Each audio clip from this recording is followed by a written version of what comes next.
So the overdrive light has been flashing in the SC400 ever since we did our W58 manual swap. So today we're gonna fix that. Now the reason our overdrive light is flashing is because after the manual swap, without the auto transmission, the circuit isn't complete for the overdrive system. So it doesn't really know what's going on, which means it's just gonna keep flashing. So to fix that, I read through the forums and everything. I've tried to see if there was some like wires I could cross or something I could do. Everyone said best bet is to just pull that bulb out so it stops flashing. So we're gonna pull apart the cluster and get that bulb out of there. We're now at the shop so we can start taking apart the dash cluster. Your first step is gonna be disconnecting the battery, but before you do that, you're gonna wanna move your steering wheel down and out of the way, just so it's not blocking you when you're trying to pull this out. So you can just push your steering wheel down and then turn off the auto tilt feature. So when you turn the car off, the steering wheel doesn't go back up. If your auto tilt doesn't work, you don't gotta worry about that.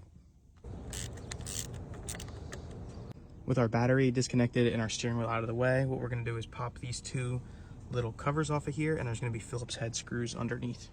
These are those little things here. Just be careful because these fly off. We got the screws out of the top of the cluster. Now we need to remove that black bezel along the bottom. We're gonna use a little trim tool or a little plastic pry bar to pop that out. And there's a few more screws and clips under there, then it's free. We got that little bezel out, and mine seems to have some kind of aftermarket security system that was installed once upon a time but is now no longer connected. There was just two clips or two plugs underneath of there. Now with those undone, we can see the screws that we need to take out. Once those screws are removed, the whole thing will pull out a little bit, and then all you have to do is disconnect the plugs on the back of it. We got the plugs undone and the cluster is out. Here's a look at the back. So there's three plugs back here. The first two aren't too bad. This last one is a little difficult because the tab is pretty far in there, but if you just use a little pick or a little trim tool, you should be able to pop it out. So now we can actually see the overdrive light is one of these bulbs on the bottom here.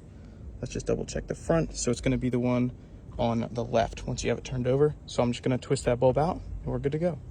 And just like that, we have no more annoying flashing overdrive light.